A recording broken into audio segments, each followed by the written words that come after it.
ইউরোপের দেশ ইতালি, অনেকের কাছে এটি আভিজাত্য আর সচ্ছলতার প্রতীক। কিন্তু এই ছবির মতো সুন্দর দেশটির পেছনে লুকিয়ে আছে এক ভয়ঙ্কর অন্ধকার গল্প।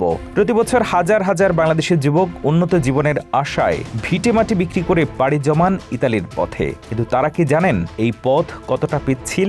আজ আমরা কথা বলবো ইতালির অবৈধ সমুদ্র যাত্রা এবং সেখানে পৌঁছানোর পর গ্রিন কার্ড বা পেরমেসো পাওয়ার বর্তমান সংগ্রাম নিয়ে।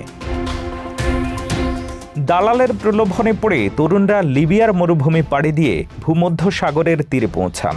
এরপর শুরু হয় সেই কুখ্যাত গেম।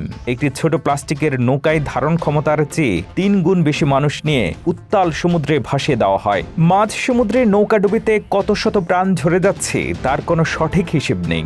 যারা বেঁচে ফেরেন তাদের স্মৃতিতে কেবল থেকে যায় লিবিয়ার মাফিয়াদের টর্চার সেল আর না খেয়ে কাটানো বিভীষিকাময় রাত।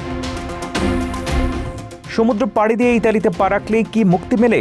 না, শুরু হয় এক অন্য লড়াই। যাদের বৈধ কাগজপত্র নেই তাদের জন্য ইতালিতে কাজ পাওয়া প্রায় এখন অসম্ভব। রাস্তার পাশে দাঁড়িয়ে ফুল বিক্রি করা কিংবা কৃষি খামারের নামমাত্র মজুরিতে 18 ঘন্টা কাজ করা, এটাই অনেকের নিয়তি। থাকার জায়গা জোটে ঘিঞ্জি ঘরে, যেখানে একজনের জায়গায় গাদাগাদি করে থাকে 10 জন। দালালের ঋণের বোঝা মাথায় নিয়ে প্রতিদিন পুলিশের ভয়ে পালিয়ে বেড়ানোই তখন হয়ে ওঠে জীবনের মূল লক্ষ্য। আগে ইতালিতে কোনোভাবে ঢুকতে পারলে সাধারণ ক্ষমার মাধ্যমে কাগজপত্র পাওয়ার সুযোগ থাকত। কিন্তু 2026 সালের বর্তমান প্রেক্ষাপট সম্পূর্ণ ভিন্ন। এখন ইতালি সরকার এবং ইউরোপীয় ইউনিয়ন অভিবাসন নীতিতে ব্যাপক কড়াকড়ি এনেছে।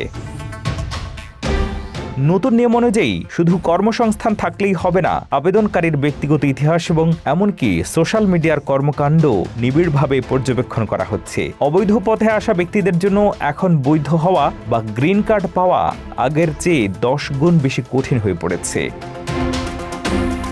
ইতালির রঙিন স্বপ্ন যেন আপনার জীবনের শেষ ইচ্ছে না হয়ে দাঁড়ায়। ভিটেমাটি বিক্রি করে দালালের পকেটে টাকা দিয়ে অনিশ্চিত পথে পা বাড়াবেন না। মনে রাখবেন, একটি ভুল সিদ্ধান্ত কেবল আপনাকে নয়, আপনার পুরো পরিবারকে নিঃস্ব করে দিতে পারে। যদি ইতালিতে আসতেই হয় তবে দক্ষ কর্মী হিসেবে আইনি পথে আসার চেষ্টা করুন।